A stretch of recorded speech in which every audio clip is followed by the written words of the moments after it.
Yep. That's right. Eagles wear boxing coming up. Y'all know what it is, man. Listen to the eagle cry.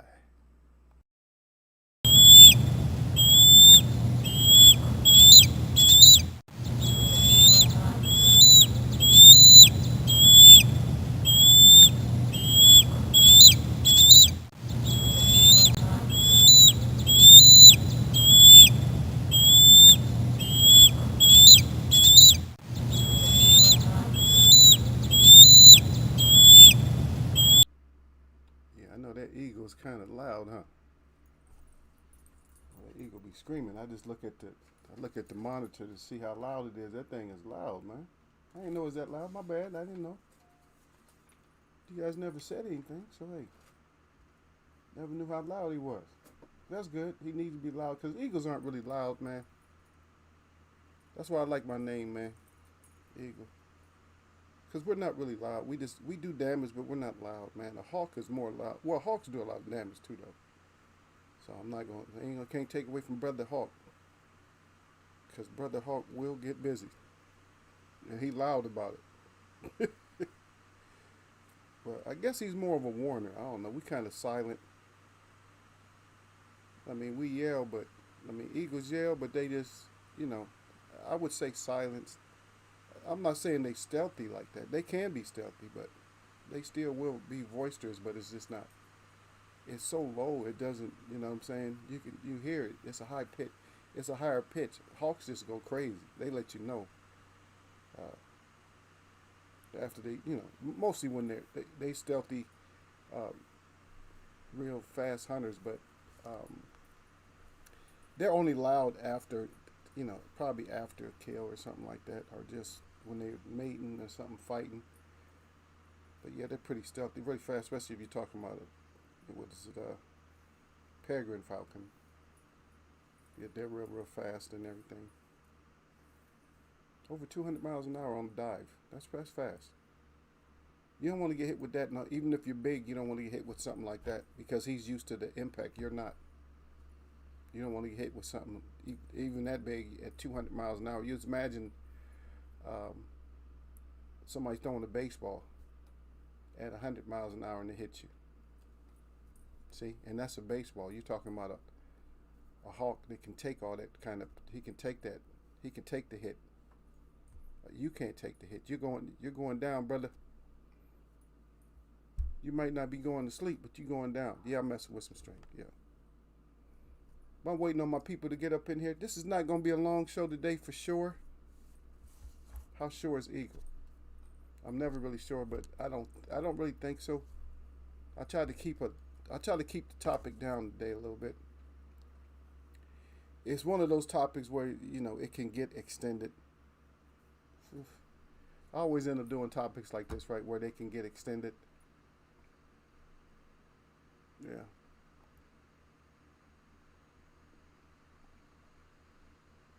But that's just how it is. That's just what it is. Sometimes they can get extended, and then sometimes there's just nothing left to talk about, and then we just talk about everything else, which I had planned to do too, because there's information out there that right now that I don't know if it's because of this second wave, but there's a lot of stuff that you can explore right now. There's a lot of people right now. There's a lot of people who do research and stuff right now that are actually um, just doing research so you can find out more things. So it's either going to make you more enlightened or it's going to make you more confused. So it's always, you know, it's even mentioned in the Bible. It talks about that, about all the books about you just doing too much reading and trying to figure out stuff. You're just going to end up confused. You're just going to end up confused. But there's one thing I do want to talk about it, and I'll just wait till you guys get in here. I'll just wait. I'll just wait and I'll just wait because there's two things. There's two important things outside of sports, outside of boxing, and I actually went to a couple of forums when it comes to like I was talking about the track and field athlete, Sha'Carri Richardson. And so there some more news came up on her. So, but yeah, I was talking to people about that. Man, how do you the track, more or less the track and field mecca of the United States, maybe even it's going to be the world at one point. It's like, you know, yeah, because next year, and if I'm still doing this show by then, or even then, I'm hoping to get up there. You guys should get up there too. You guys should get over there. And that's Eugene. You should get over to Eugene, Oregon, if you guys are, because they're going to have the world track and field. I think the championship is going to be held there. World Track and Field Championship. That'll be fun, man. It'll be nice to look at, and well, hopefully the weather next year won't be as bad as it was this year. You know, take a portable air conditioner with you. So I guess if they was running in over 100-degree weather, man, that's summer is for track and field, but not necessarily heat. I would say perfect for track and field, far as like sprinting. I say the perfect temperature would probably be like around 70, maybe 73 degrees, something like that. Not hotter than they're not getting up there. When you start getting up in the high 80s, it becomes miserable. You can still run, but you more or less ain't doing no warm up. You ain't doing too much of a warm up, man. You hiding in the shade or air conditioning or something. Or you warming up. You trying to find you a gym or something to warm up in, but you definitely ain't trying to warm up and, you know, you may be stretching a little bit outside, but that's those kind of days, man. Those days are something else. Yeah. La la la. I'm waiting for my crew. I'm waiting for y'all to get up in here. The Eagles Web crew. Yeah. I see somebody came and visited me. Put me some thumbs up. Come on in and have a chat. If you're putting thumbs up, come on, sit down, have a seat. Or if you're sitting there, what you doing? Eating? You can still type. I come to most people when they should be ending lunch, and some people starting lunch, and some people starting a dunch, dinner slash lunch. You guys should be on that last extended break, right? You should be on one of them. Yep.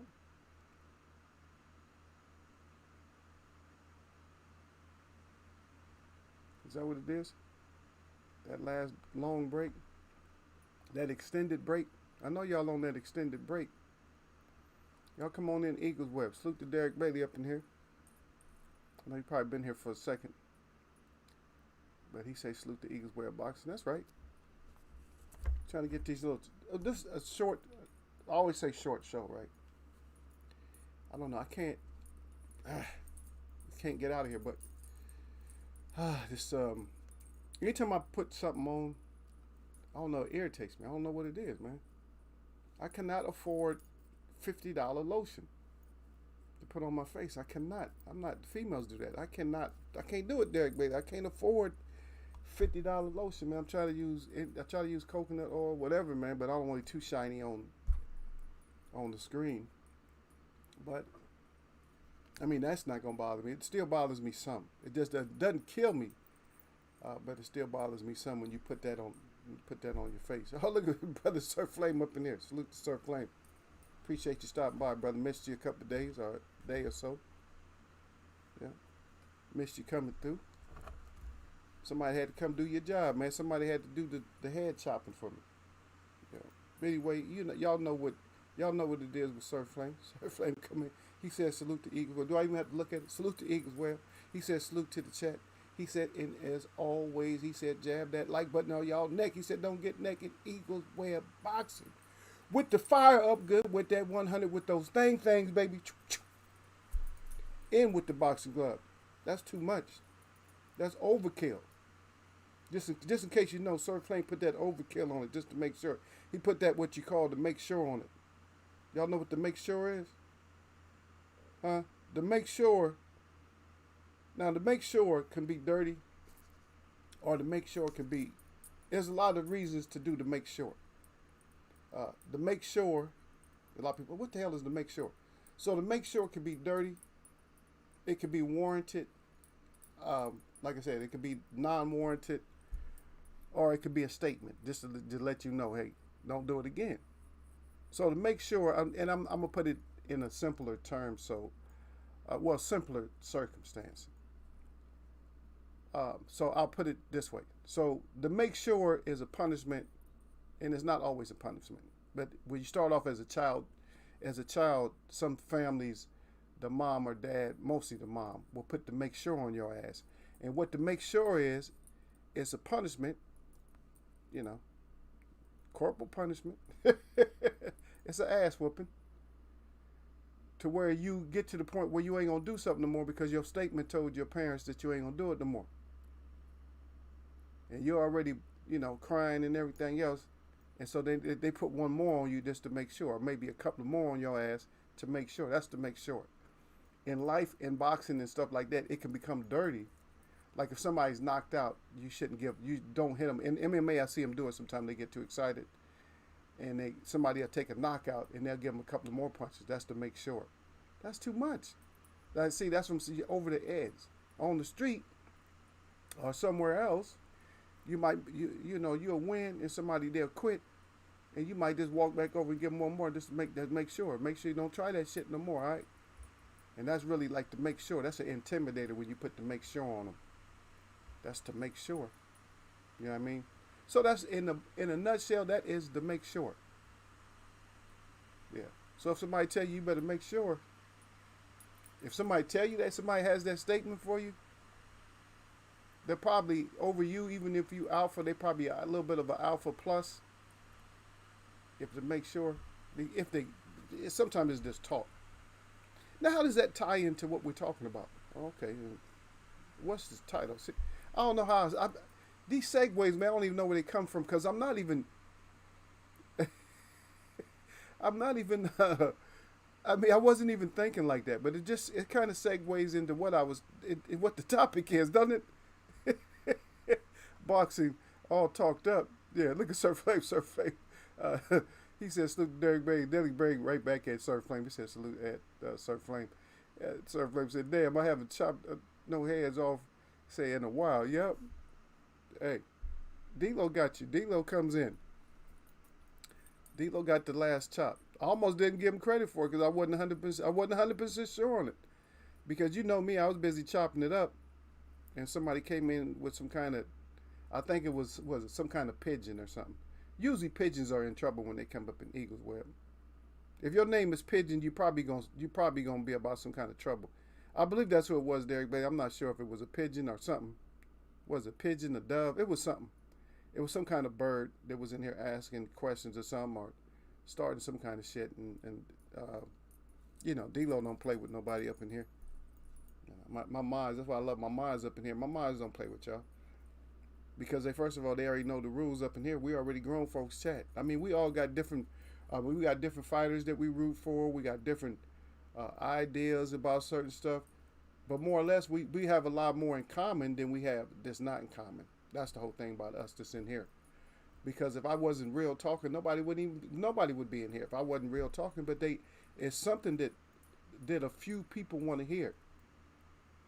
Even if it's a few. It's just, you see what I mean? It's people that come in here, like I said, it's people that come in here and they something that that gravitates with them. See, and a lot of people hate. They don't like that, but we know that that's their job. The haters, haters have to be employed too.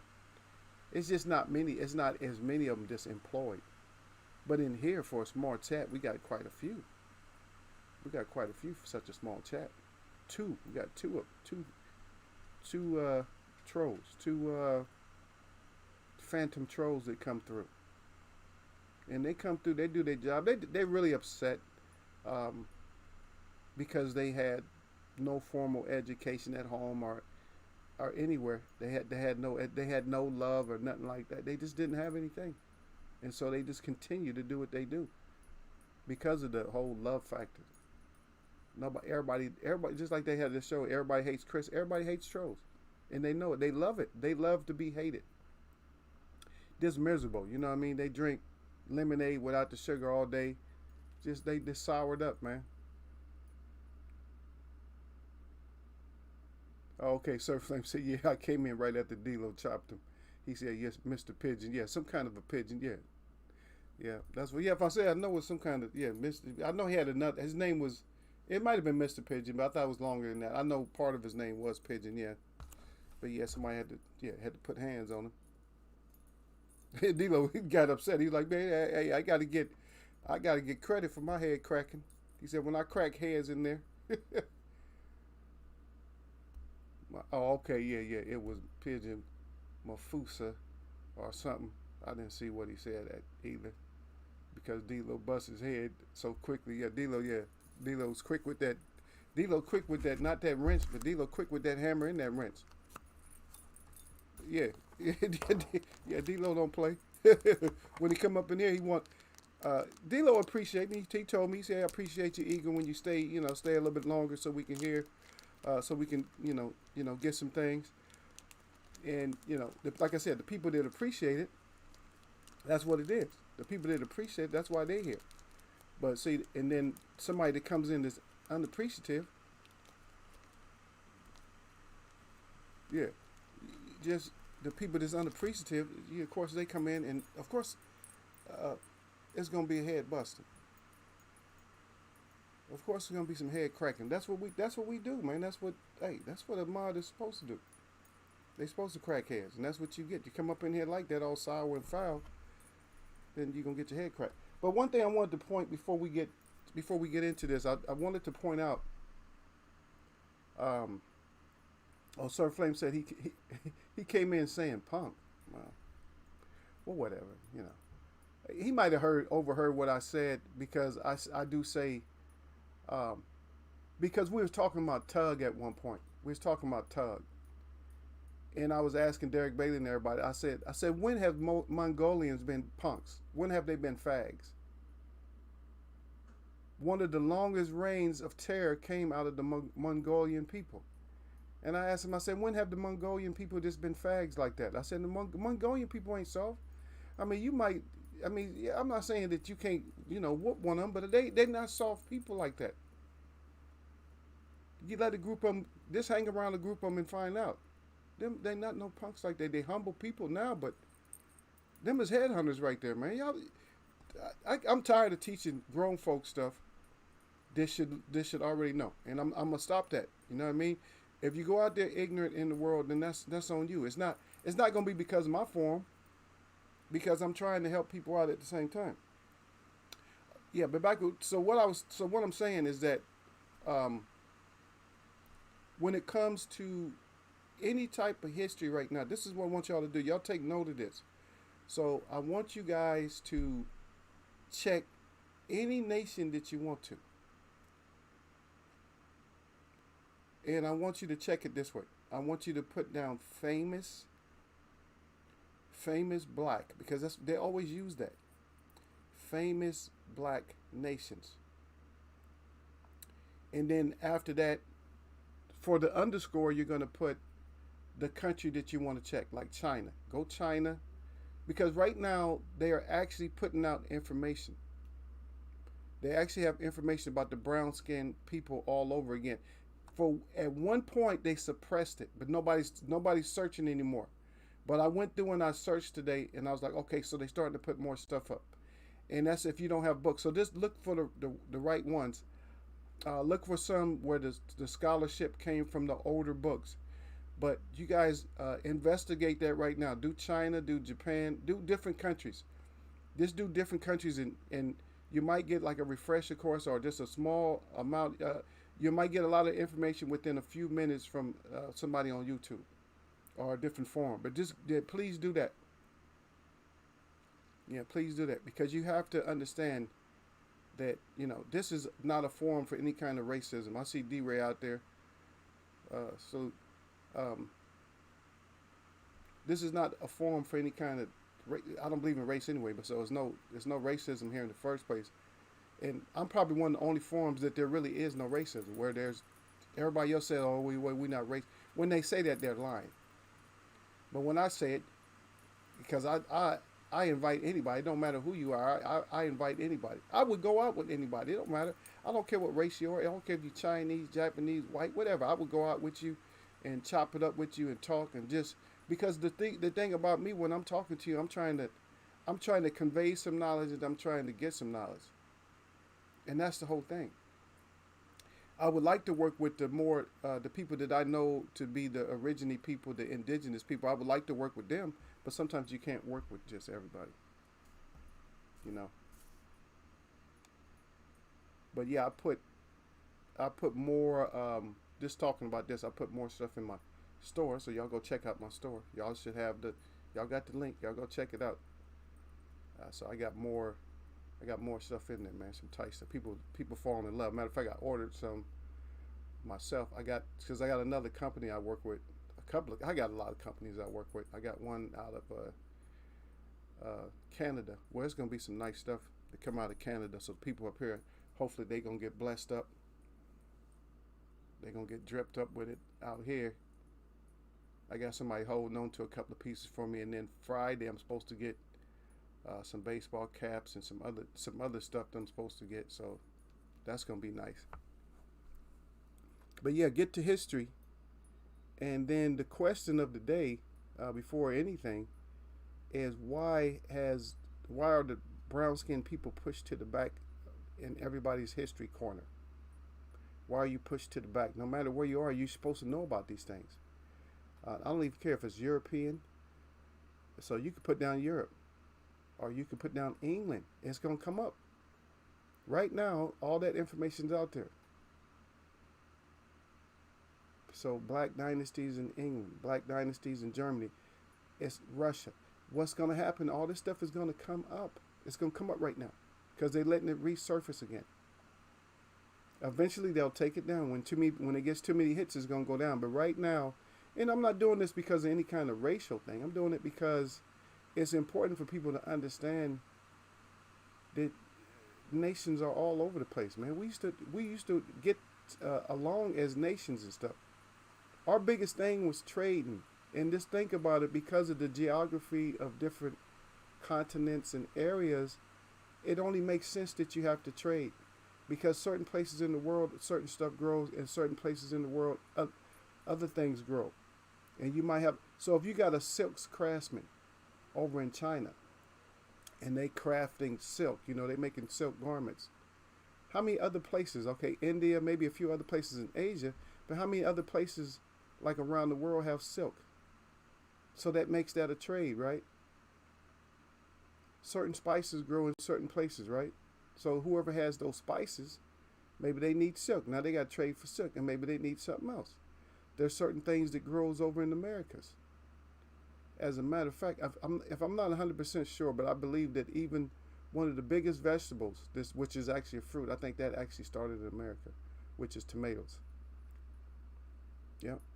And I know corn started over in America. I think the Egyptians had something to do with the manipulation of corn. And we talked about corn before. I told you guys that's a Central American plant, that teosinte.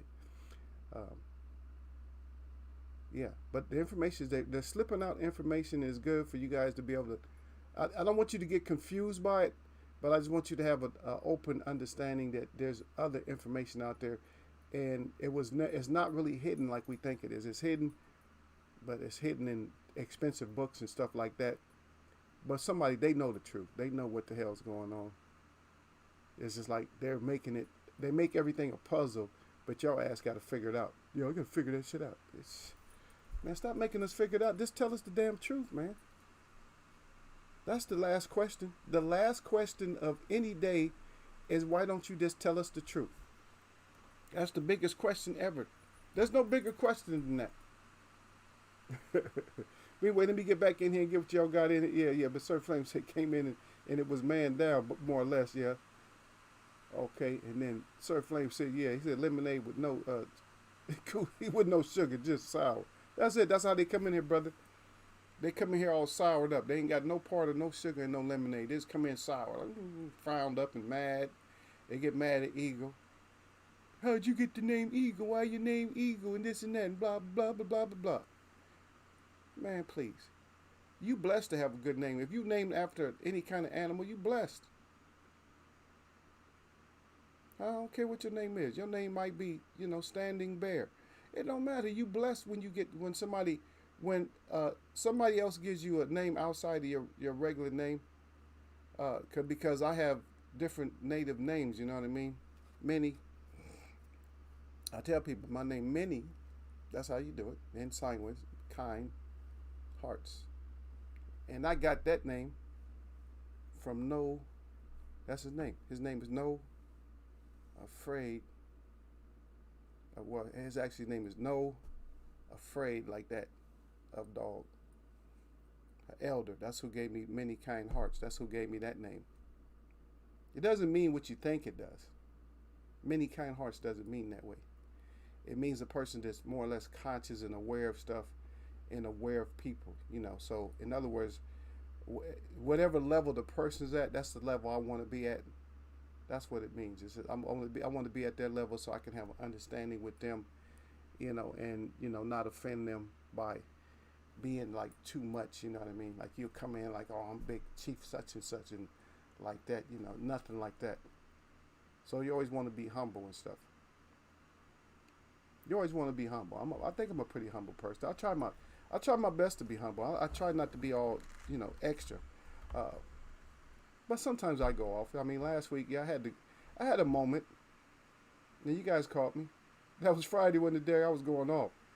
That was Friday because I got tired of just listening to, these fighters and everything else, and which we're gonna talk about, a little bit. I got tired of these fighters acting like, they can't get certain stuff done, or people acting like a fighter can't get stuff done. I get tired of people that's in boxing that had 100 fights. I don't care how many, if you had 100 fights, you're amateur, whatever. I don't care. You don't have as many fights as you have games and stuff in other sports. You just don't. Nobody, you cannot. There's just no way. An amateur career, you might go up to, what's the highest? Like somebody might have had 500 fights, amateur fights. But they fighting like what? They might have 3 fights in one day. They might have, 10 fights in a week. Of course, then so that loads you up with a lot of fights. But think about it, professional fights, nobody goes that high. But in other sports, they have how many, like even football. Football's up to what? Professional football is up to 18 games a year. You see what I mean? So how many is that? That's over 50 games in just 3 years. And plus playoff and preseason, okay, you're probably talking 70 games. So 70 games in a year. Think about it. So 70 games if you make it to the playoffs all the time. 70 games in a few years. So out of a 10-year career, you didn't play like 700 games. That's different. Boxing is a discipline where you're not going to get all that many professional fights like that. So time you turn pro, no matter what level you at, if you knew you didn't have an extensive amateur career, you got to get your ass out there and get some fights, or you got to just do nothing but spar. Just different people. You're going to have 5 people in your over at your training camp every week. I know a lot of fighters can't afford that, but you're going to have to get anybody in there. I don't care. You're going to have to get anybody in there and just spar. That's what you got to do. But to say you can't add something to your skill set, or your skill set is left in the sparring gym, like wherever you sparred at, that's where you left your skill set. It has not a damn thing to do with your fans or anybody else. That's you. Because the whole time during training camp, you're shaking your head up and down. Yeah, I got it, coach. You're right. And the coach is like, okay, I see, he got it. Yeah, he's doing it right now. But then it comes to the fight. When it comes to fight time, you go in there, you all wild and doing some. What the hell is you doing? It's just like, because you know me, I like to go back. I like to go back and watch stuff. So, of course, I had to go back and watch Sean. And I went back and I watched Earl Spence versus Phil LaGreco. So once I went back, I got to see what I needed to see. And to find out that Keith was a damn lie. Keith Thurman, you're a damn lie. Because I went back and listened to the tape. And Earl mistakenly called out Floyd Mayweather. and then he changed it up because he just got out of a battle. He just like for Floyd Mayweather. He said, oh, "No, I mean," he said, "Yo, Keith Thurman, me and Keith Thurman can get that on." He did mention your name. I'm sorry, you thought he didn't mention your name. You thought it was just for Floyd, and you tried to play off of that. Yeah, but he did call you out. But you're not. You're a non-factor right now. You're a non-factor, and I don't care who love you. Just right now, you're a non-factor, and I'm gonna stay on you. I'm gonna stay on all of you because we talked about the last show. We was talking about graduating in order to fight at a different level, and some of you guys failed graduation. Now, this is something that you guys didn't think about. But let me tell you about this. Let me tell you about this. You see, this is gonna really mess you up. Now we probably we won't be here 100 years from now, 150 years. None of us that's in this chat, or maybe some of us will be. I don't know. I don't know how. I'm not wishing that you guys don't live to be 150, but you're gonna be old. Well, okay, at 150. But anyway, so so 150 years from now. Now think back when they looking at boxing. As it stands right now, Jeff Horn is going to be a bigger name than Keith Thurman. Jeff Horn is. Now, I'm going to leave it right there. And because I said about 150, 100 years from now, he's going to be a bigger name than Keith Thurman at this point right now. Can anybody tell me why I said that? Come on, you got to think like think grown up. I'm gonna let y'all have that while I read and let y'all have that question. Yep. Let's see what y'all got here. But that's right, old Cyrus come in here. Yeah, he came in saying Punk. Yeah, D-Ray said salute at the Eagle. He said Derek Bailey insert flame. Derek Bailey said salute at D-Ray. And Derek Bailey said, I thought Myers was native. No. Maize is not. It is native. It's native, but it was a different plant. It was manipulated. And so what you guys have to understand is if things were being manipulated way back hundreds and thousands of years ago, as far as plant-wise, and it's still being manipulated, and you know where you live. You're still living in those same times, man. The same people that was manipulating stuff are their friends. Their friends are doing the same thing today. That's why we got the Monsantos and all that shit. It's because these same people is trying to rearrange this earth. They redecorating the earth. The earth had the trees and stuff it needed, had everything that it needed to sustain itself. But we figured we're going to just change the whole configuration. What we're doing is cosmetically changing the earth. You can't change the inner part of the earth. You can change some of it, all the explosions and digging into it. But it's just like if you have skin on your body, you get a sore. It will heal up over time. And that's all these buildings and stuff that's on top of the earth, they just soars. And eventually all the plants take over them. If you don't maintain a city, plants will take over that city in a couple of years. It don't even take that long. If you don't maintain something, plants just start taking over shit. You can see that in some neighborhoods. You know, you see an abandoned house only being abandoned a year. You got plants already growing on top of it. Yeah, but these manipulators have been here. And I'm not here just to talk about the manipulators, but just the question. Well, just the question that I asked you about why is Jeff Horn going to be well known? He's going to be a bigger name than Keith Thurman. And I'm not picking on Thurman. I could have picked on anybody. But I'm just waiting to see if you guys understand what I'm saying. Yeah. Yeah, Derek Bailey said, yeah, you came on cooking that day. Yeah, Derek Bailey, Kelsey Banks, I think. Oh, goddamn. He had like 500 or 600 amateur fights, but it affected his pro career. Yeah, a lot of fights. Yeah, because you taking a lot of shots. A lot of guys see being a pro is a very special thing, and we talked about this a long time ago. The reason the biggest reason it's so special is because of what he just said about amateur fights. Not that he said that Kelsey had so many amateur fights, but the effect of all those fights a lot of times just make it to where a person who was fighting amateur just decides to go to college and gets a job. Because they knew that, hey, I wore myself out a little bit more than I should have in the amateurs.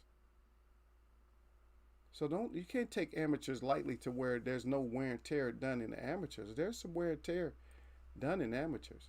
Some of it can be too much to where you couldn't fight. You can't fight pro after all that. Yeah, there's a lot of things that could have happened because of amateur fighters that did not happen. That would have changed, boxing history. Just like, for instance, the big Cuban that they had over in was he Habana? I don't know if it was Habana, but he used to fight in the Olympics all the time. He was just always knocking out the Americans and knocking out the Russians. Teofimo, I think, Stevenson. Now, the world could have been different to where he would have been a professional fighter. And we don't know what would have happened. We don't know how many people he would have beat up. You see what I mean? But things are written a certain way. It's almost like it's scripted. It's almost like we're part of a script. And we are to a sense, we are part of a script because of the things that we have to learn and the amount of time we have to grow and live in order to decipher what's right and what's wrong. When you shouldn't have to. You should not have to. I mean, if you're sitting around watching pollution and everything else right in front of you, then it's like you have zero voice to make it stop. To like outlaw stuff like plastic. And I'll tell you what you do if you're in, like when you go get your groceries, if you're going to go get frozen stuff, like if it comes with boxes, if you don't need those boxes, leave them at the store. If it comes in a carton, it's easier for you to carry too. Take everything out of the carton if it comes in like a little tray. So you have a tray, a plastic tray or something, a recyclable tray inside of a carton, like a pizza. And the pizza's all wrapped up or something like that. Just pull the pizza out and leave the box there in their trash. So you take less home. I do that when I get home, but I keep thinking, man, I should just left these boxes at the store. Just take out all my frozen stuff out because it's in bags. The boxes is just, the reason they put it in boxes because it makes it stay on the shelf better. There's no other reason for boxes. Those little thin cartons and boxes don't protect shit. But the only reason milk and all that stuff comes in boxes and cartons is because it fits on the shelf. Because if milk comes in just a bag, all that shit's going to be falling all over the place. That's the only reason they have it. Some of it's paper, you might be able to use it for burning, but shit, take that shit out, man. Don't just throw that, don't just discard everything. Just recycle everything. So see how much easier that is? You pull the tray out, now how much, a little bitty tray in a big ass box. That's all you're going to end up pulling out of there. Put all them shits in the bag, man. It makes it easier for you when you store it at home. It looks like you got less food, but you actually got the same amount of food. And you know what the hell you bought. It's not like you don't know, oh, what's in there? You know what the hell that tray is. Stop it. You bought it. But that's Eagles tips for the day. We usually don't. There we go. And Derek Bailey got it. Horn beat Pacquiao. So guess what? What happens when you're a big name like Pacquiao and somebody's doing their scholarship, somebody's doing their research? Oh, says he has 4 losses. I wonder who beat him. And they go to the archives and they see that Horn beat him. That makes Horn big because Horn beat somebody who's like a Hall of Famer. Does that make Keith big? No, because Keith lost to the Hall of Famer. And so when they look at the archives of Keith, they can say he was a champion up until a point. He avoided. All they're going to see is who he avoided, and then they're going to see that he fought Manny Pacquiao, that he lost. See? These guys do not pay attention to the ways of legacy. How am I going to create a legacy if it's just going to be money? Is going to be that I lost all my big fights? They talk about like somebody like Danny Garcia is going to go down as a Hall of Famer. When they look in the archives, they're going to see that every time your fights was turned up, you lost. They're not going to look at you as being a great champion. They're not. What does it have to do with what we're talking about? Because all we're hearing is you guys just talking. all talked up. Just because you're all talked up don't mean, what does it mean because you're all talked up? You're all talked up don't mean a damn thing. What does it mean? Oh, I'm all talked up. It means nothing. It means nothing for your history, your legacy that you're building. It means nothing because you're all talked up. You didn't want to do what your camp told you to do. You went to all the training. You never wanted to do what they said do. Adrian Broner the same way. They're gonna look at him. He was a great junior welterweight. Oh wow. Oh, look at these. And then when they start further studying him, they're gonna see all the fights that he lost. Oh, he lost to him. And then they're gonna put it together. They're gonna put it together and say, okay, he lost to Mikey, he lost to him. Who did Mikey lose to? Mikey lost to Earl, boom, but Mikey was doing good, this and that. And Mikey's gonna be a bigger name. Even though you probably got a belt, you got at least one belt at a higher division than Mikey got, right? It's going to be bigger. So you guys are taking your own legacy and you don't understand about that, how to build that legacy. You guys don't understand. Just like when I talk to my audience, I want everybody to understand that even me, I want to not just be known for this. This ain't that much, but I want to be known for just doing, the great that I could do while I'm here. You got to change. I got to do something great here. I got to do something. I want to be. Most people aren't going to be known. There's billions of people. Most of them aren't going to be known at all. Your purpose was not to come here and not be known. Why the hell would you? That's a waste of energy. The moon is known. The sun is known. The earth is known. There's certain mountains that are known. There's a lot of things that's known, but you're not known. You're like a blade of grass in a yard that's been cut. There's many blades of grass.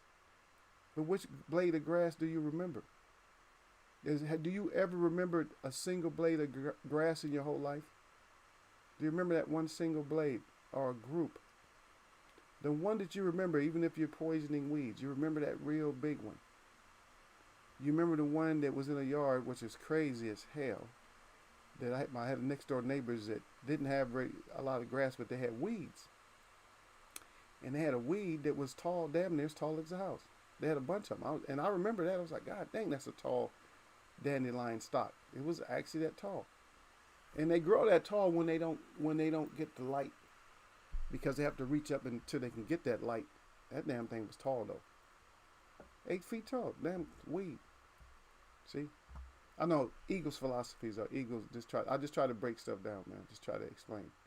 Because we're still talking this whole boxing thing, we're still talking this, is why you guys cannot build legacy, because you're just mouthpieces. Same thing with Swamp Monster. Swamp Monster had a lot of us going. Rougarou, he had us going like, oh yeah, he gonna do what he doing, but look at him up on screen. He just covering up, getting hands put on him. Oh my goodness, you just sitting there getting hands put on you? What happened to it? Why'd you get in the business? You didn't get in the boxing business just to be a mouthpiece. Or did you? I'm starting to believe a lot of these fighters just got into the business just to get a little bit of money and just be a mouthpiece. None of you have shown me that you really have the goods. There's a couple of fighters, I just don't want to keep mentioning them, but it's less than a handful. Think about it. It's less than 5 fighters right now that you can somewhat trust. And to be honest, Sir Flame, I don't know 100% know if I trust Pacquiao right now. I'm not 100% sure. Because he usually don't do all this, it's too much voices coming out of Pacquiao's side. He's usually just kind of quiet and get his work done. There's a lot of conversation coming out of there right now. Oh, Pacquiao this, Pacquiao that. It's just too much. Earl still staying his same low key. Now I ain't saying nothing. He's keeping the same energy, and I don't like that about that camp. I don't like that about that side. I'm not used to hearing, oh, Pacquiao with the Thunders. I'm not used to that. It's just like, you're going to have to show it, both of you. If you win, you win. I'm not rooting for either one. I can't. But I just have to see it. Yeah. Yeah. Sir Flame says salute at D rate 100. Yeah. But that's the thing is what Derek said is the truth. Is that Horn beat Pacquiao. But now I explained it to you guys a little bit better. Sir Flame said Charlie pissing me off with his selection of his fights. Yeah. Which one? You talking about? You must be talking about Jamal, because Mel about to fight that. He about to fight for undisputed, and that will be the first since they had 4 divisions. That will be the first undisputed at 154. He will be the first one in history. So he will go down in history. You know, if he can get this, either one of them, whoever wins, will go down in history as being the first. See, that first is going. That's a bigger title than even what Canelo got to be the first. Canelo ain't the first to do shit, and arguably he'll be the face. He'll be the face of boxing. Him, Tank, and Taylor are in that conversation right now. Yeah, horn be packed on paper, but we know the real deal. It don't matter, Sir Flame. You can get upset. It's on paper. And guess what I just talked about, Sir Flame? Sir Flame just had a dope moment right now. Dope! Sir Flame, what I'm talking about is 100 years from now, 150 years from now. Think about it. That's going to be on paper. It's going to be on paper or film. We ain't going to be here. Everybody said, right.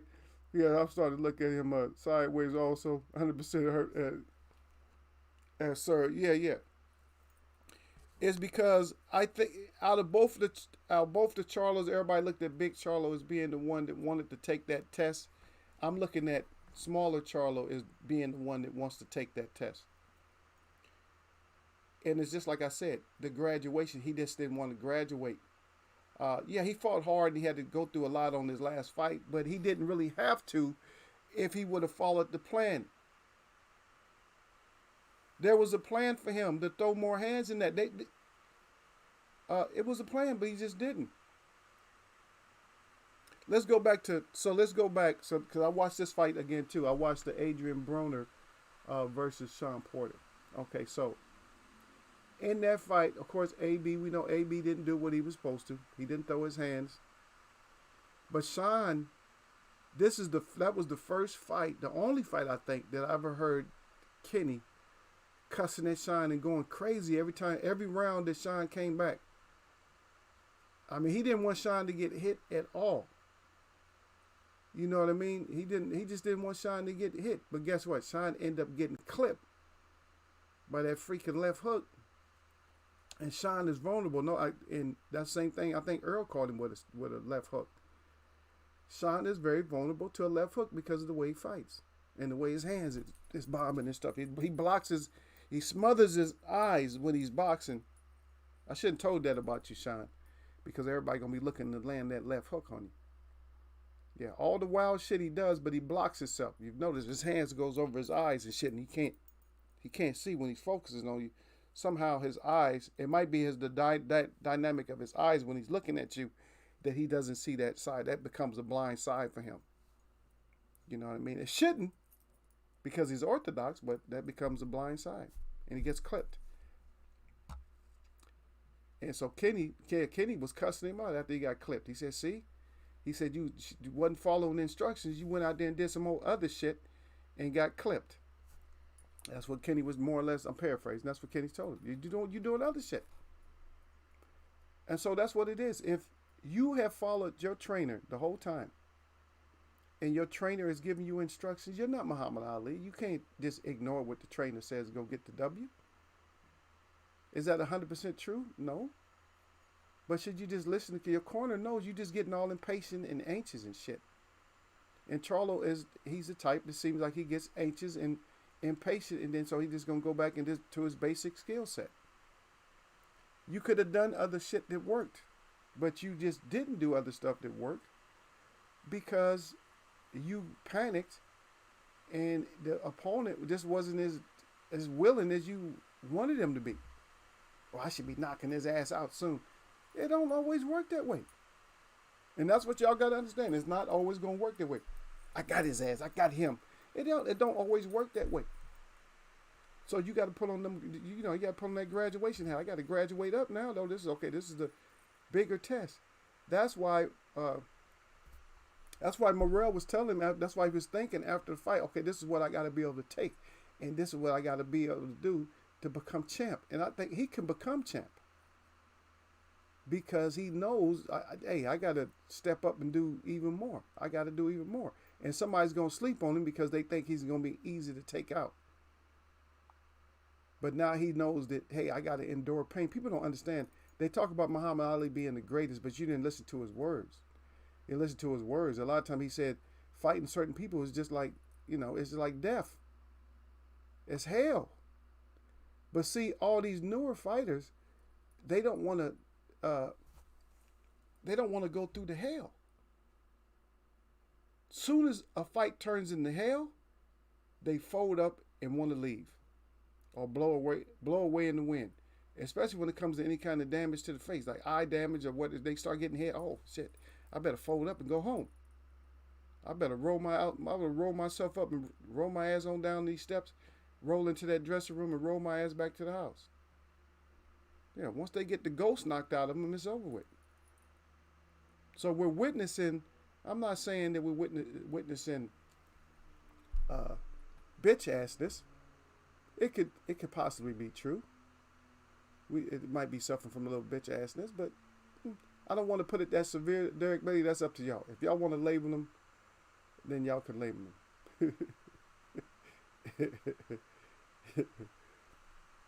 I don't know, whatever y'all thoughts are, but I'm glad you guys was on the same page of what I was saying. Even though Sir Flame he might be a little salted up about that statement. But Pacquiao will still be remembered. But what I'm saying, I was showcasing Keith and Horn. I said that Horn is going to be remembered better because he's going to be remembered as one that beat a legend. You see what I mean? There's no denying on that. But these guys are writing their own history.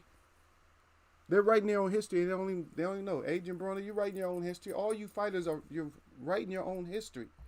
You're writing your history, but how are you going to go down in the history books? Because they may not change the history books to make you seem like you was some type of hero. Every once in a while, because we know they change history to make somebody else seem like the hero. And you have to be very skeptical when there's books that are too positive about one side. Because they make it seem like there was no casualties on their side. You know what I mean?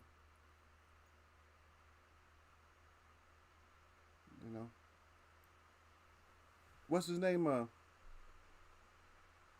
Neman or something like that? Menon. There's a great African demigod. I think he was out of Ethiopia or something like that. It's a great warrior out of there. But just read up on him. People that you never heard of. I said, wait a minute, you got all kinds of... Because they're going to talk about Alexander the Great and all that, Caesar. They're going to talk about all them. But who came before them? You can't have wars and you can't have wars and you got somebody to fight. You fighting yourself. But see, we never look at that when it comes to history. We just, whatever they present us, that's it. Because the question that's in the back of our mind, who was great before him? If Alexander was great, who was the great before him? I don't know why I moved that. Same thing with this boxing. You fighters you guys are too much of a mouthpiece. You guys are all talked up. Danny Garcia, Horn is going to be, he's going to be better known as you, and yes, you step it up. Because you can't beat a name. You can't beat a name. We can't talk about what you did at Junior because you stepped out of that. So you wrote your history. If you wouldn't have rewrote your history, you'd have been okay. Maybe if you'd stayed at 140, you'd have been okay, but you rewrote your own history. You did that. Nobody rewrote your history but you. You rewrote your own book.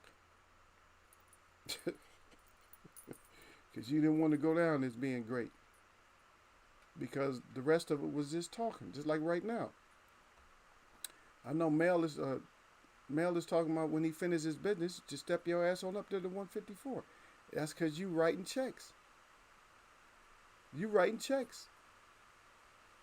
Stop writing all these damn checks. If you want Mel. I don't want to see you fight Mel, to be honest. I don't. Because I think you're going to get hurt messing with Mel. I really do. I think you're gonna get hurt because that little overhand thumb, because you use that part of your thumb that you do that overhand fist, it ain't gonna work on him. Here he watched you against Earl. He gonna get he gonna end up getting beat up in that fight because you said you came in 70%. Earl was 70%, and he beat you up. So if Earl would have came in 100, you would have came in 100. You would have got 30% more of your ass whooped because Earl whooped 70% of your ass because that's what you brought. So you would have had 100% of your ass. 30% more of your ass would have got whooped. And stop it, because I do my own commentary in Eagles Way Up. I do my own show. I say things the way that I say it. So somebody getting salted up and mad, look, I'm gonna say it the way that I say it. And if I get somebody detractors or whatever, or people that want to argue, then you can argue with Eagle if you want to. I'm not gonna pull up box rec and all that, and because I'm going off a live of what's happening. That's what I'm going off of. Well, if you look at Horns box rec, you'll see that such and such is better than him. No, we're not. That's not what we're talking about. The reality of it is who beat this guy. When they look at Manny's losses, they're gonna look at who beat him. When they look at your loss, they don't care about your losses or your wins because you're not gonna really be an utterance to these people. You're not gonna be something that they really care about. Like, nobody care about him. You see what I mean? You're not gonna be somebody who care that they care. They're not gonna care. But you fighters are writing your own history, and it's like Eagles, where we take it to another level. We take it to so many levels that people don't even understand. It's like, damn, that's a whole nother level. That's some shit I didn't even think about it like that. That's why you have to have a different form. When you talk boxing, you have to have something different than everybody else got. And I think we have something different because not only do I bring it up, but my audience brings it up. All these ideas ain't just coming. I'm not brilliant or nothing like that. All these ideas don't come from me. These ideas come from what people say, and it comes from you guys. That's why we always have a fresh chat, because it's always, damn, Eagle, I wasn't thinking about that, Eagle.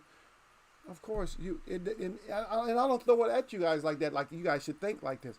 I always tell you to open the book. I'm always telling y'all to open up the book to look at the other side. Yep. Yeah, Derek May said, I think EJ is going to be 110% for Pacquiao. I think it's going to be a great fight. As long as it lasts, I don't care how long it lasts. Pacquiao win, EJ win, it's going to be... I just don't see what everybody sees about Earl's easy to knock out for Pacquiao. I just don't see that part of it. Because Pacquiao's going to be more in front of Earl than he's ever been for any other fighter. Any other big-name fighter, he's going to be in front of Earl even more. So he's going to be jumping and trying to throw all them punches at Earl.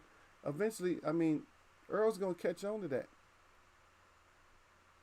if he doesn't train for it in camp and already has it.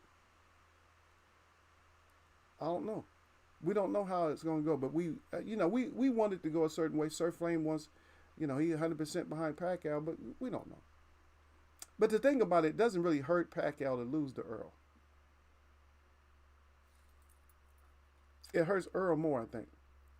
It doesn't devastate Earl because it's only one. It'd be one loss, but it kind of devastates his legacy because of the age factor.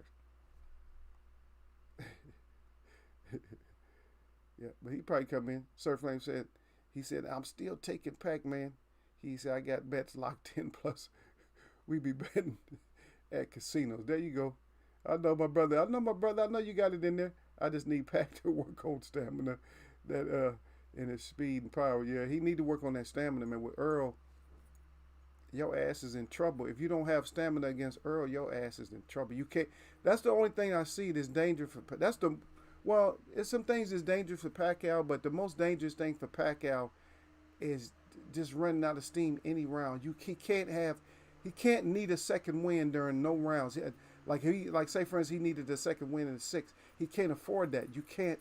That's one thing you can't do against Earl. You can't ever need a second win, in which that's impossible. I mean, you're going to need a second win, but against Earl, you can't. That's the only thing about Earl. You cannot need a second win. You cannot. Not when he's working. You can't need a second win because he's going to beat the second win out of you. And so for Pacquiao, yeah, you better come in like in overshape. Don't overtrain, though. And that could be a thing with Pacquiao. He might be like taking it too much.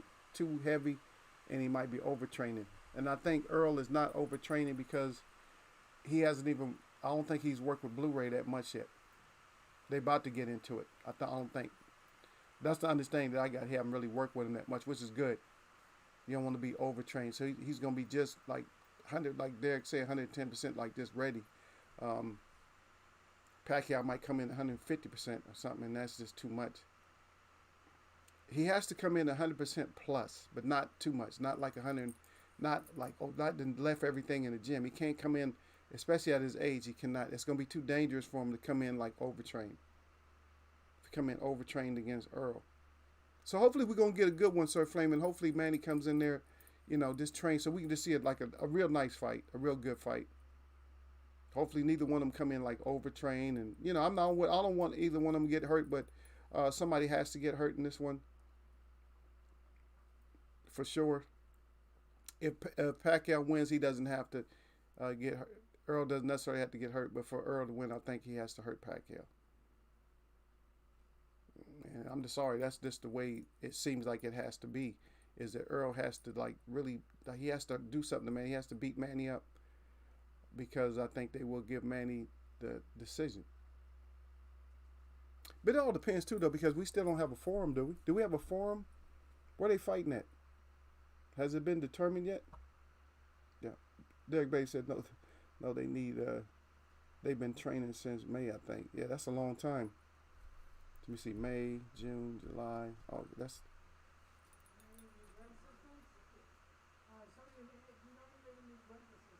12. So that's 12 weeks. That's 12 weeks, and probably more than that. Probably been in shape, but 12. That's a long time, man. You might overdo it. You might overdo it because in another week or so you should be tapering down. If you've been training that much, you should be tapering down. You should just be like staying in shape.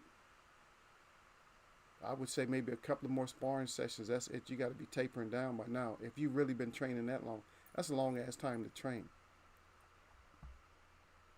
For fighters who stay in shape, you don't need to train that long. And we got a classic example that we just had, and that was Tug over the weekend while we watched Tug fight. Tug came in there and fought off for 2 weeks, and that's why Colbert. I like Colbert. I like it, like his mouthpiece, but maybe he's saying too much.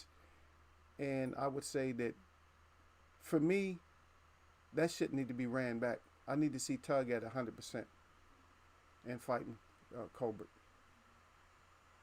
If he needs to run back any fights, that's the one he needs to run back. Yeah, and he won. He won pretty handily, but he needs to run that one back. Tug is not going to turn that one down. Because, like I said, people underestimate certain people, and it's because and I could feel it. I could feel like a lot of the racing when it comes to sports. It ain't no race. There's no race. If you know anything even about baseball, you had a giant that used to pitch baseballs, and he was probably the most, if not one of the most, but the most feared pitcher there is, and that's Randy Johnson. And he didn't take no shit, and he seemed like he was a big old skinny dude, but he used to walk through cities with just like a frown on his face. He ain't let nobody could come up to him and talk to him or nothing. You know what I mean? He's just a beast out there. He actually blew the feathers off of a pigeon one time when he was pitching. He threw the ball, took a pigeon out. The pigeon was flying across the plate, and it looked like, when you see it in slow motion or you just look at it, look like he took every feather off that pigeon. That's how hard he threw that ball. But he was a real feared pitcher and stuff, And there's just the cases go. They're everywhere. What it is, it's just a gift in certain sports and whatever, and it depends on what you do with it. Because just like when we talk about the Sha'Carri Richardson, gifted. You were blessed up to have the gift to be such a fast little 5'3" runner that you can outrun most men you can outrun in the 100 meters. Most men you can outrun. And what happens is and a lot of people are going to fight for you and all that. You break a rule. And you want it to be some kind of leniency on you, but it was a rule. It's just like in the military, there's rules. Like you can't line up in formation drunk, even though you're an adult. You can't line up in formation drunk. They're gonna lock your ass up. They're gonna find something under the UCMJ, Uniform Code of Military Justice, that is gonna that's gonna punish your ass, huh? And it's gonna have to it's gonna be under the heading of duty. I don't know all the numbers in there, but I know it's gonna be something under the UCMJ that punishes the shit out you. See? So I don't feel sorry for nobody. When you do shit and you know you're doing it, I can't feel bad for you. You took yourself out the Olympics. You're a professional runner. You just took yourself out the Olympics. Took money out of your family. Damn.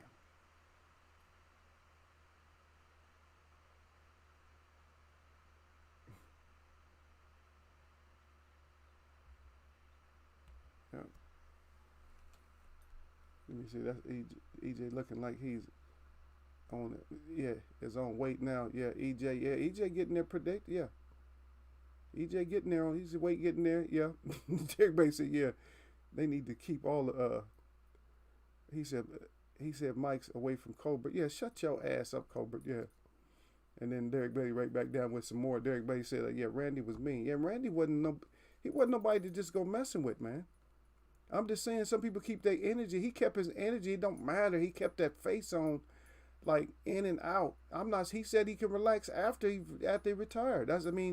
A lot of these fighters, you guys are relaxing and bullshitting and getting caught up. That's the whole thing. You got to have your mean mug on the whole time. Tyson, when he first started. Mike Tyson, when he first started, he just looking crazy all the time. Y'all want to kill everybody in his family. That kind of energy. You know what I mean? That's how you got to be. Some people can be laid back and then be vicious in the ring. You know, but some people can't. If you can't and you're taking this serious, you want to be a Hall of Famer, then you got to do what you got to do.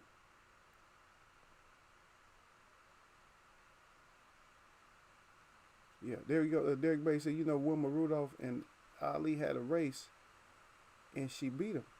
And Wilma Rudolph suffered from polio when she was a child. She couldn't even walk. But then again, a lot of females that's in track, they're going to be Ali was fast. Ali can run. Now, if he would have trained for track and field, she wouldn't have beat him. If Ali would have trained, because Ali was fast. If Ali would have trained with Wilma Rudolph, if he would have trained in track and field, you wouldn't have beat him because he had quick feet. He could actually run too, though. You could tell Ali he could have been a runner. That's the one thing about Ali. Ali could have did different sports. Just on reflexes alone, he could have. I could imagine him even like being like a soccer player or something like that. Even like a wide receiver or something like that. A basketball player. Could have been a guard, being quick as he was. Damn. You imagine Ali in different sports. They do a parody, Ali in different sports. See what Ali would have did like as a basketball player before Steph Curry shooting threes and, just fast, lightning fast and crossing people up. That'd be fun.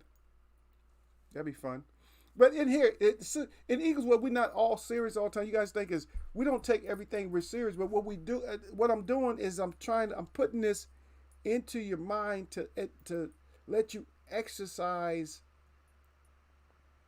reality. Because a lot of these people, they're not looking at it in a realistic sense. Broner, you more or less killed your career, man. Only thing you can do is big things. You have to do extra big things. Because nobody is going to dismiss. They're not going to dismiss when it comes to you on a Rocky type of level. And what I mean by Rocky is the underdog type of level. Nobody's going to ignore that. Because we want to see you get chopped down, but then we want to see you just come back. Like, oh yeah, there he made a comeback, man. He was on a losing streak. He came back. He won this many fights. He beat this many champions. That's the story that will elevate you back up. But when you're on a spiral of nothing but losing and that's all you do, then you're in trouble. Like Wilder has the biggest chance if he brings the right game. And we'll talk about it more, but I'll do, in a nutshell, what Wilder has to do is he has to be able to move at angles. And don't worry about Tyson Fury's height. It's only 2 inches taller than you. You got long ass arms. You got to keep that jab straight, and you got to be punishing him with that jab. Go to that eye that Valine was messing with. In a nutshell, go to that same eye. That same eye. Bust that eye open, and then that right will land. Then start bombing his ass. You got to make him pay. When he try to get you against the ropes, move. Sling his ass off you and bomb him. That's the only way you're going to win. Tyson Fury, you got to try to just overwhelm Wilder. I'm giving Tyson. I don't have to give you too much. I don't want to give you too much because you did everything I said last time. But you're going to have to maybe give up a couple of new looks. Because you charging forward, that might be your downfall. You trying to gain all this weight and charge forward. It worked this time. That's a dumb way to look at it. It worked this time. Don't fix it if it's not broke. That's the way that's conventional wisdom, right? And that's what you would think would be the key. But I think that's not going to be the key. I think that is going to get your ass KTFO. That's just Eagles' side. Eagles think that's going to happen to you. Is you're going to get your ass knocked out that way. Because that's what they're banking on. They're actually, that's what they're planning for you to just run your ass up over there trying to use weight versus that much power. That's like it's going to be a train. Like you said, it's going to be a train collision. That's what Wilder's hoping.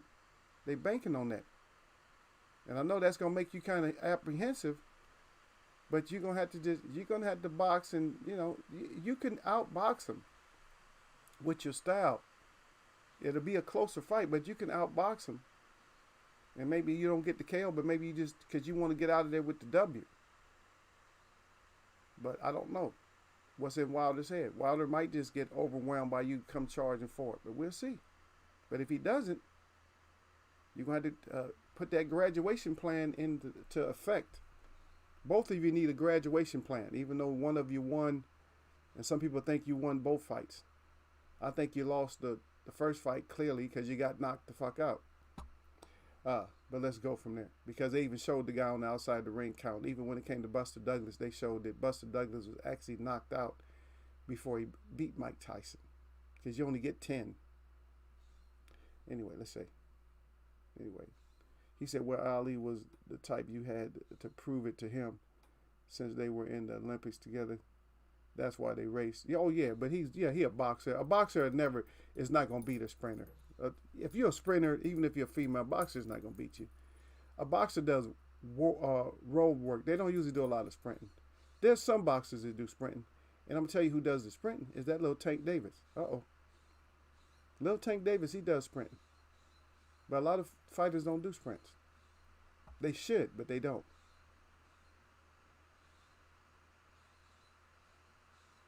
Yeah. Derek Bay said, "Looks like Big Baby been putting those paws on Fury in camp." He may have. But Fury, like I said, man, Fury, we don't know his whole state right now. It could be an interesting, good fight. It's either gonna be a train wreck, it's gonna be a mess and sloppy ass fight, or it's gonna be a great fight. I don't think it's gonna be anything in between.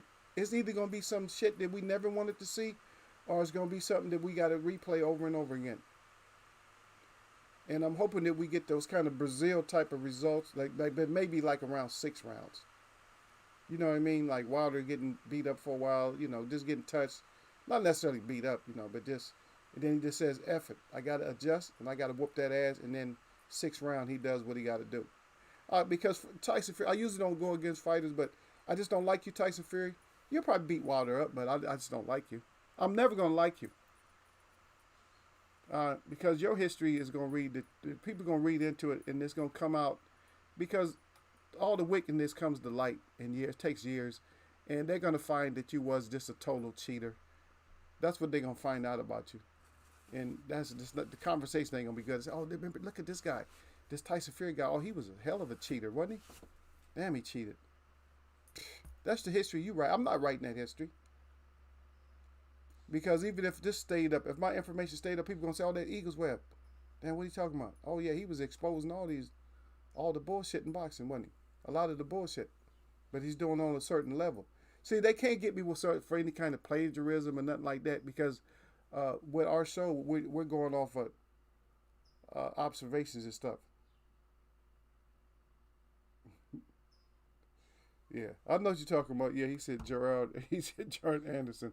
He said not big dummy. He said not big dummy Miller. Yeah, big baby. Yeah. Oh, Anderson. Yeah, Anderson. Yeah. I think I was just listening to him. What was he saying? Yeah. I thought at one point he said he wasn't even gonna spar. He wasn't gonna mess with Tyson Fury. I haven't even looked at none of the footage though, Derek. I got to go back and check it out. Thanks for bringing that up because I got to go back and look because I thought he said he wasn't.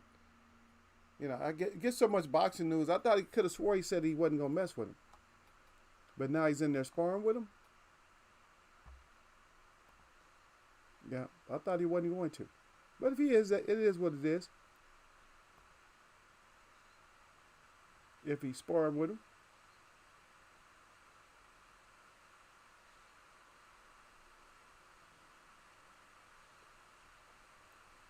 yeah. If you guys watch the UFC, you know that Conor back in there again. That's another fighter I can't really go for or nothing like that. I don't. A lot of fighters I don't go with all the just talking too much or whatever. I don't like you. Don't talk too much. If you humble yourself when you start getting when people beat you up, start just being humble. Yeah, just start being humble when you get beat up.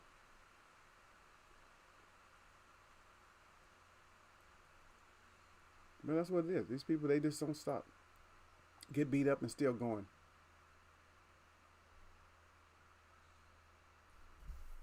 Yeah, get beat up and still. I'm still gonna talk. I'm still about that bit. Like stop being an AB. That's the narrative. Being an AB. About to get bashed. Yeah,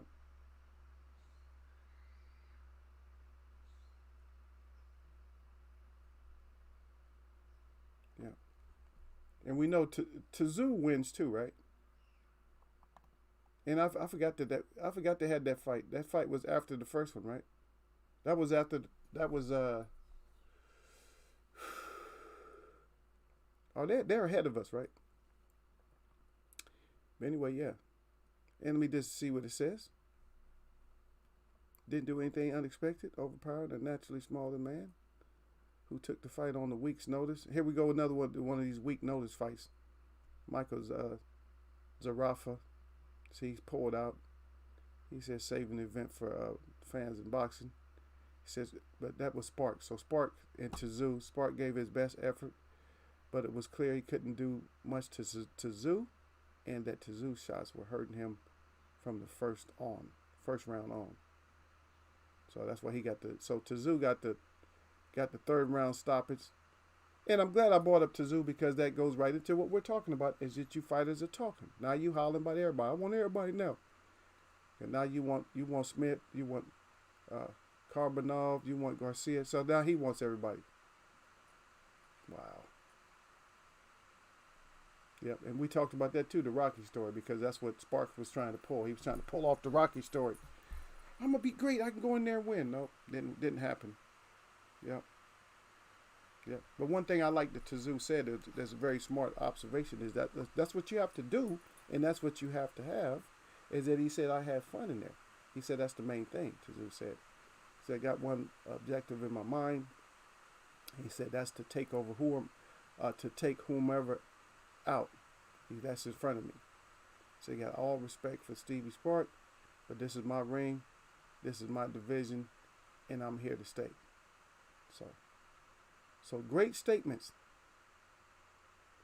But one thing Tzu did not do, he did not call out the winner of the upcoming Jermell Charlo versus Brian Castano fight, which will be for the Undisputed Championship of the division.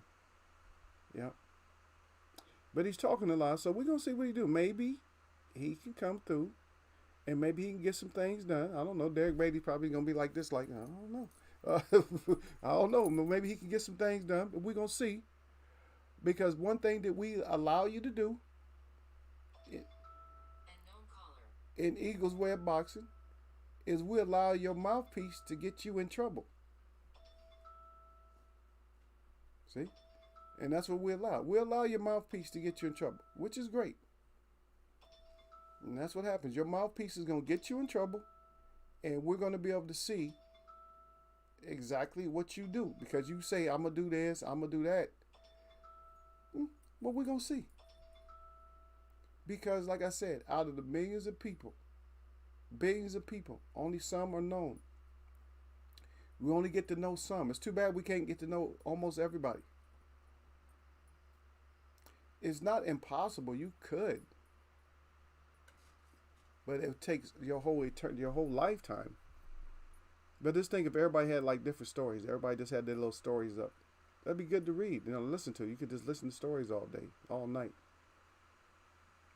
It was typical because some of them you wouldn't have to look at as individuals as much because when you talk about because some groups of people, that's what they are. They're a whole group, like one community that grows up a certain way. Like one of the little kids might be the one that goes out and gets certain stuff. I thought about this.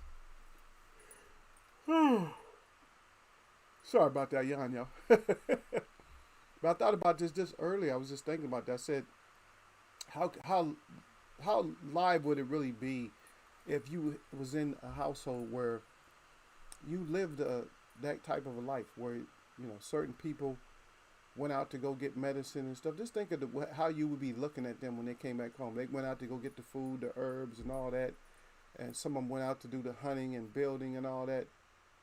Just think how fun of a life that would be, because everybody had to be productive in one way or another. See, but in today's the way they have this society, some people don't have to be productive at all. All they have to do is sit on the street, beg, drink. That's it. Get their whiskey on, buy a couple of clothes or whatever, take a bath every 4 or 5 months. That's it. Go to a hotel every 4 or 5 months, and take a bath, and back out there on the streets. No accountability whatsoever. See? But back in the day, you had to be like that. But the mouthpiece, and like I said, Derek Beatty, the whole mouthpiece that these fighters have, we got to see exactly where it takes them. Is it good that you're talking so much? You better go win. That's all I can say. You go win. Now, one thing about one great athlete that I heard about, and I just read this, and that's Usain Bolt, that he's supposed to be stepping up also. So he's supposed to be stepping up. He's going to run. If anybody doesn't know who he is, he's a great sprinter. Used to run like the 100 meters, 200 meters, and sometimes even the 400 meters. But I've heard now he's coming back into the sport. He's going to be an 800-meter runner. That 800 is not no joke. And they have almost turned that into a sprint. God dang, running 2 laps fast. But there's some tribes of Indians that do that all day long. In case y'all don't know, there's some Indians, their heart rate don't even go up, and they run, they might run 30, 40 miles. Chasing after some prey. As a group. Ain't none of them sweating and tired. That's something else, ain't it? Yeah. I don't like looking at these articles, man. I just see when I read something for y'all, then there's always something in the corner of my eye that pops up. And I don't even want to read this one, but I want to let y'all know that there is an article out there that says wild fish are getting addicted to drugs. Wow. Wild fish addicted to drugs. You know where you live now, or you still confused? Wild fish addicted to drugs? Where do you live? Where do you live to where? And when have you ever, in your imagination, even in your imagination, when have you ever thought that you would hear something like that? That fish are getting addicted to drugs. So if fish are getting addicted to drugs, then whatever eats fish is going to get addicted to drug addicted fish. And so on, all down the line. Since we're thinking ahead of things right now, I threw that out there so we can think ahead of that too. So if fish are addicted to drugs, then whoever eats those fish are going to be addicted to drug addicted fish. How are those words even coming out of my mouth, and why is that in this topic today? God dang, man. Wow. Well, yep. Yeah. Derek Bay said, yeah, Tank is fast. I saw him running training. Yep, Tank is fast, man. Derek Bay said he is on the undercard, yeah. Okay, yeah. Anderson. But I thought he wasn't even, yeah, so the last thing I heard is he wasn't even going to be on the undercard, that he was going to fight on the 31st. That he's going to have his own card or whatever. Oh, that's right, he did say he's going to fight, yeah. You're right, he did say that. Because he was thinking about having his own, because he was going to be a headliner, that's what it was. He was going to be a headliner, but he decided not to be the headliner and to do the undercard. Yep. You're right about that, yep. Everybody said, right, take up space. That's it.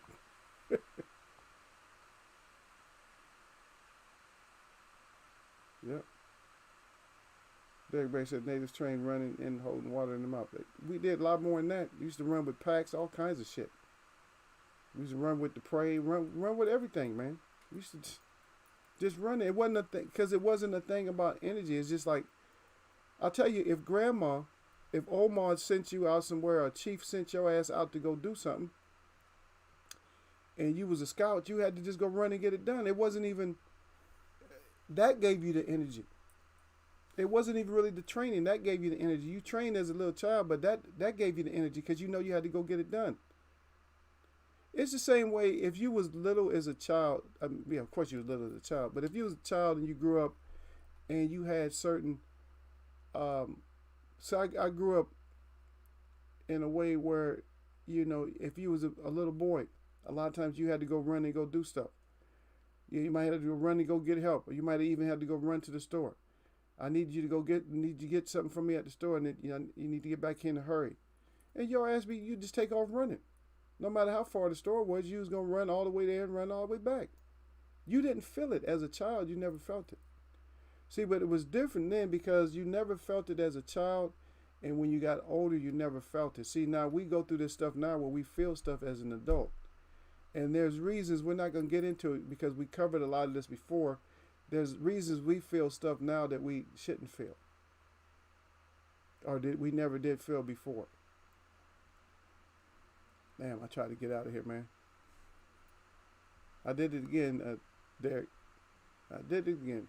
Where I said I need to get out of here. Yeah, Derek said they didn't have the F-150s back then. Well, brother, I'll say I got blessed up with an F-150, man. I got blessed up with it. I'm thinking about selling it right now. I was gonna trade it, but they was trying to rip me off, and then I went to go see how much it was worth, and it was worth not twice as much. It was worth over $10,000 more than what they was trying to offer me. Cause I got another bid on it. Somebody they offered me like close to 40 for a trade-in. That's pretty good for a truck trade-in. Yeah, so I got offered close to 40. I'm like, okay, so close to 40, and somebody else is offering me 20. Get out of here. Get out of here with the 20 if I can get 40. And the reason being, I probably won't. I probably will not do it. But the reason I'm thinking about it is because I just don't have a greater need as I used to. And if I do have a need for a truck, then I can rent. But any first car, if you're a guy, your first car, forget what everybody says, man. Your first car needs to be a nice truck. Because probably once you get that nice truck, you're going to stay in it. I know they're more expensive than cars, but the reward is going to be a lot greater than just having a car, man. If you got to move stuff or help people or do anything, that truck is going to be a greater reward, man. If you got to go off-road in the mountains, if you got to do something, that's going to be a greater reward. It's going to be a greater reward. And you can get nice-looking trucks. If you want your truck to be all blinged out and rimmed out and wrapped and all. You can still do that with a truck. You can still do that with a truck. So yeah, yeah, you got dang right. I see your first word, second, third word. Derek Bay said, "Yeah, the Stealership won't give you any deals." Yeah, the Stealership, and I called them that, not Stealership, but I told them they was crooked. I told they, I said, y'all crooked. I said I would never give you guys one of my cars. I said you guys always been crooked. You'll sell me some shit for outrageous prices, but then I bring it back and you want to turn your shit into like what Derek said, Stealership. There you go. Yeah, you can do more with a truck. Damn right. And matter of fact, I didn't even get that words from a guy. I got those words from my sister told me that. She said, you got a truck. She said, you got a business. If you need to. She said, you got a business if you got a truck. And it makes sense. You do. All you got to do is drive through the neighborhood until you see some, oh shit, they got some shit that need to be hauled away. $100. You looking at dollars right there. I got $100 right there, $150. Knock up on the door. Hey, I get that out of there for you for $100. $100 and then just or 150, and then just negotiate down. They say 75, fine. 75, do it again. Hey, you do that 3 times, 4 times a day, you good. That's enough money for a day, ain't it? For some people it is. That should be. 4 hauls, $400 in a month. I mean, $400 in a day. Some days you do 6, 7, 8. Good. Yeah, but my sister once told me that. I knew it, but I wasn't expecting her to come out and say something like that. She said, you got a truck. Said, you good. You got a business when you got a truck. But I know everybody can't get a truck. I understand that. I know, because I know a lot of people roll up on me like daily and they man, I always wanted a truck, man. They want a truck. They like, damn, I can't, this trucks are just they cost a lot. To get a decent truck, it costs a lot of money. But right now, you can get a basic truck. I would say for a little bit over 40, maybe 40 something thousand. But to get like a truck, a good truck, they're going to probably start you at like 50 something. So trucks, you look at trucks, they start at 50 something and go up to over 100 and something thousand. And that's light duty. So light duty is going to start at like 50 something. And the heavy duty is going to be over $100,000. So it's like, wow. And most people just can't spare it. That's a lot of money. $100,000 in some areas is more than people have bought their house for. As a matter of fact, even over in this area is more than they bought their house for in the 70s. 70s and early 80s. They just, that inflation or that little fake inflation shit that they hit us with. The earth ain't changing, but money and shit because you have to have classes. They can't afford for everybody to be rich because rich people ain't gonna listen. So you can't afford to have people everybody rich. You got to have the ones that's struggling and working 4 jobs and 3 families in the home and shit. You got to have that. I don't have to have it, but that's the way they have it. Everybody say, yeah, you can make some quick cash with your truck. Never be broke. That's it. You ain't gonna be broke. You got a truck. If you broke and have a truck, something wrong with you. Shit, you got people in the family. You making money off them too. You need something moved? Oh yeah, can you come get this refrigerator and all this? Drag that shit off. Shit, I haul shit off, and shit. A lot of it you can drop off at the Salvation Army, Goodwill. You can drop a lot of that shit off. St. Vincent de Paul, whatever, one of these other these little places. Drop that shit off. The rest of it, you take it to the, landfill or somewhere else. Throw that shit in a dumpster. Find yourself a dumpster and just throw that shit in there. Shit, I live in the perfect spot where I can just go haul shit. Cause I have a huge dumpster right next door, 2 of those. And shit, right across the street, there's a Salvation Army. If I could do that all day, I'm like, man, I ain't got to go nowhere. Shit, I just go around the hood or go into the hood because I live right outside the hood. Just go into the hood, pick up some shit, gonna get paid. Shit, I don't even have to drive 2 miles. Load some shit up for 5 minutes. That's 10 minutes work. 15 minutes with the drive. 15 minutes work. $100. Man, shit, you do that 4 times, you done. Take your ass home. You don't need to work all day. You would if you wanted to. You can turn that shit into 8 hours. Turn that shit into 8 hours and about $3,000 or $4,000. Shit. And that's because you want to take the next day off, but shit, you don't need to. Yeah. But I know this is hard to get. It's just hard. It's very expensive for most families to this because you sacrificing all that money on that damn truck. Yep. That's right, Derek Ray. So you know how much free stuff you can pick up and resell if you have a truck. Yep. Now that would be an investment for you to get a truck if you live in that type of area where you know that hey, if I have a truck, I can. All these people always have shit I can go pick up. Boom. Yeah, that's good. Then it will be worth the investment if you're going to use it. If you're never going to use it, if you're somewhere where you just can't use a truck, don't get a truck. But if you're somewhere where truck is advantageous, don't go buy no damn Beamer or some shit like that because you spending just as much as you would on a truck. Why are you gonna buy a little Mercedes, when you can take your ass out there and get you a truck? That's a dumbass move. Oh, Yuly come fly. No. And a lot of females know about a truck. Females love trucks too. Don't think that somebody's gonna be more attracted to a car than they will a truck. Because my truck gets more looks than cars do. Believe me. My truck gets a lot more looks. Y'all seen, and I know y'all seen my truck. Let me see. I'll show it to you. If I can find it on here, let me see. If I can find it, I'll show y'all my truck so y'all can just see. And I'm not bragging on no truck or nothing like that. I don't brag on stuff like that. I just try to show people, hey, you can get more on something like that, a truck, than you can on, with a car. Let's see if I had it. I should have it here. I did have it. I'll show y'all my truck, then I'm out of here. Find it.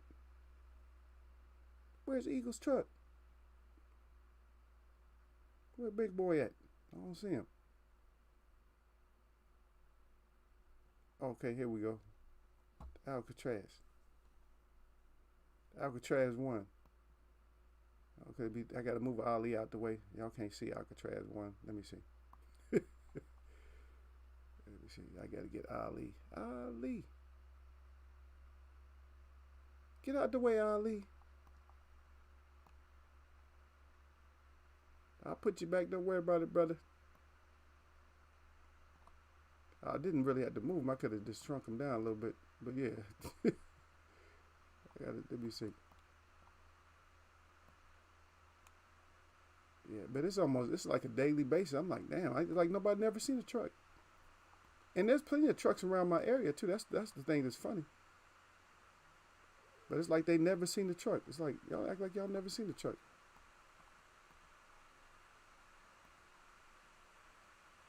But there's Eagle's truck right there, y'all. That is Eagle's truck. We blow it up. I know it's all off the page. I know it ain't on there right, but anyway, yeah, that's Eagle's truck right there, y'all. Yeah.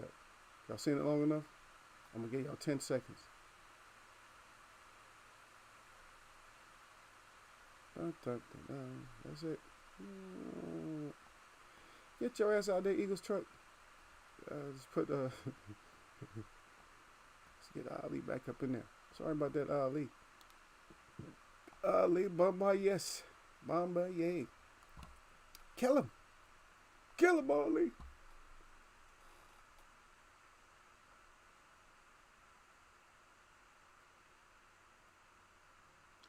Oh yeah. Derek Bay said also don't be one of those dudes that get a nice truck, a nice ass truck, and pamper it like a car. Slow down over bumps. Yeah, they dumb, Derek. My niece was trying to drive behind me one time. She was in her little Mercedes, trying to drive behind me, and I went through my neighborhood, and there's like those little, they're actually bigger ones. They're not the little small ones. It's hard that you hit those bumps. But yeah, we was going over those little humps like that, and I was flying over those humps. She said she's trying to keep up with me. She said she called me on the phone. She said, "Oh, you going over those humps all fast?" I said, "Yeah." I said, what the hell the truck is made for? I said, I plow my truck anything. Yeah, you see it is nice. It looks nice from a distance. It ain't all beat up, but shit, I plow through shit in that truck. I see people going all like soft over stuff. I said, no, man, I go flying up in the parking lots in that truck. I said, that's what it's for. It's a damn truck. I'm supposed to be able to go over curbs and shit. I'm always driving over curbs and stuff. That's what it's a truck. I'm gonna try to be all nice to him. His ass better get over a curb. If I drive over an island or something, he better take his ass over that island, nice and smooth or whatever. He better get over that island. If I got to get around traffic or something, if I got to drive through bushes or whatever, he better try to take his ass through those bushes. I didn't spend all that money for your ass to be weak. You know what I mean? I didn't buy him for he could be all soft like, oh, I can't go through there. Take your ass on through there. Yeah. Sir Flame say Reed's wants Tank though. I know. He always talking about what he gonna do to Tank. I'm gonna whoop that little boy. I know you gonna whoop the little boy, but you didn't whoop Taylor. Shut your ass up, man. You mouthpiecing. Shut your ass up. You want that money. And that's another side to it right there, Sir Flame. That's another side to what, that's a whole nother side, brother, what you're talking about. That's another side. That's an important side. Is how, because I'm not going to get the fame and glory that I need, right? So since I'm not going to get the fame and glory that I need a big name. Now, Manny already has that, but he's fighting Earl.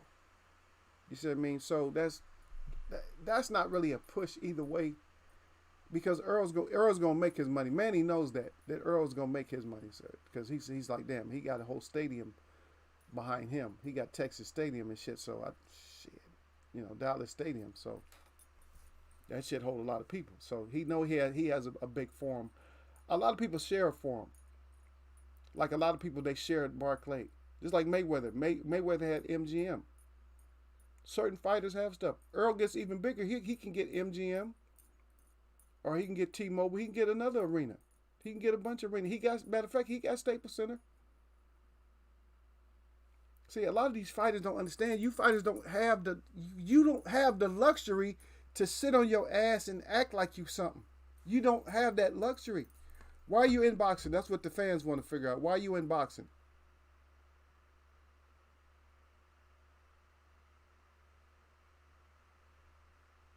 Yeah. But Swamp Monster talking a lot. Swamp Monster, I think Tank will knock your ass out. I took the picture down. No, the picture's still up there. Look at the picture, y'all.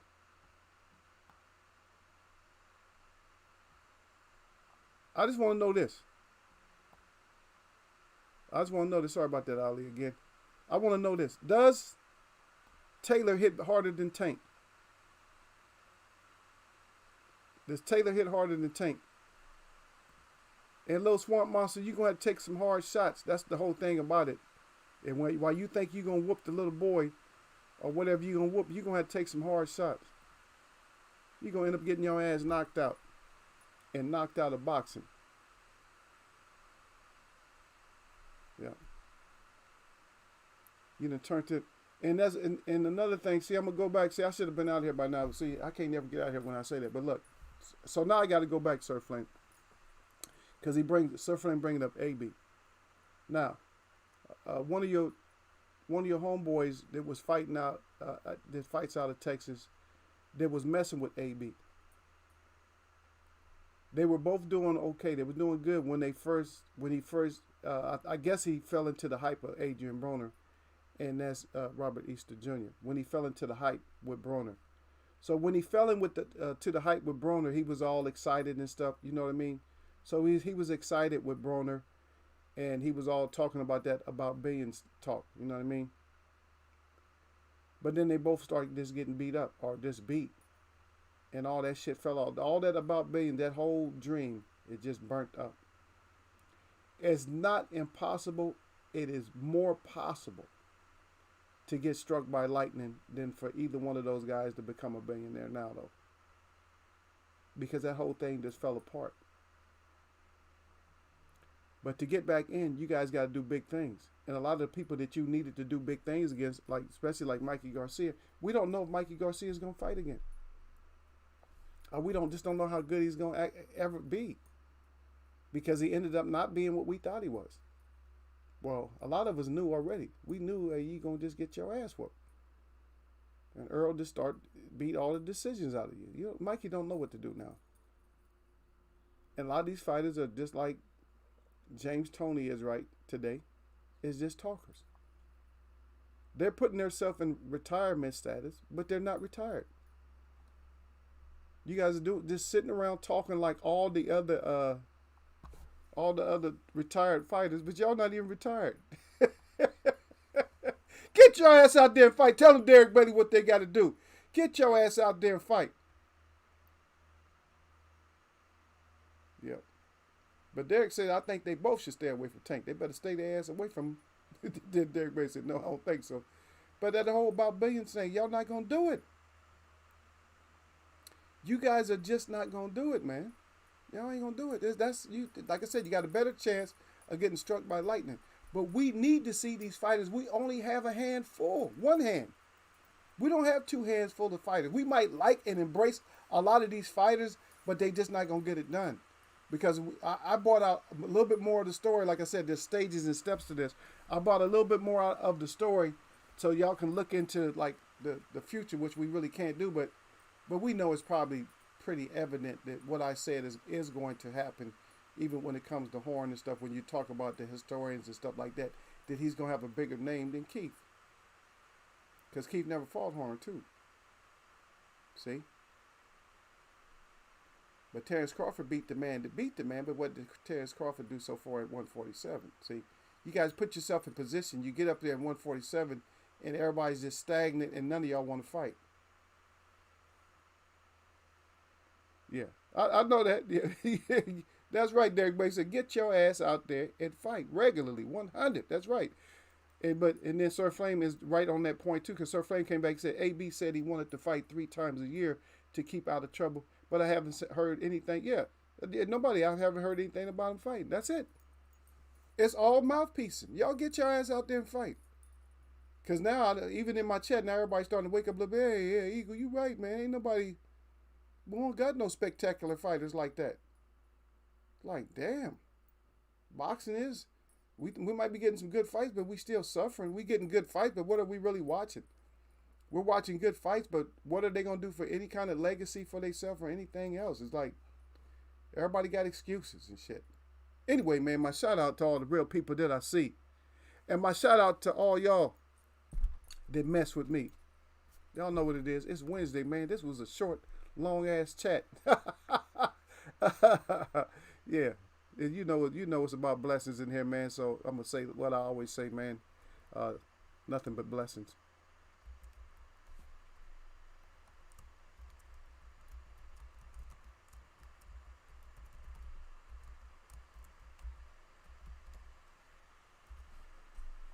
And y'all, sir, if you're in the background listening to us and you didn't come in and say hi to us or nothing like that, that's all cool, brother. But you should bring your ass in. Me and Derek need to get that. We need to get that recipe that we deserve, man. Okay? So we need at least to get that, brother. Make sure you get that in.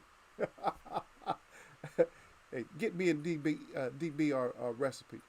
Yeah, I wrote you back, Derek, about that. I know I was late about that, about LL. Yeah. I got the message, though. Yeah, LL always talking about coming in. We'll get blessed up again. Maybe Friday or something like that. Yeah. Hey. I'm going to catch y'all, man.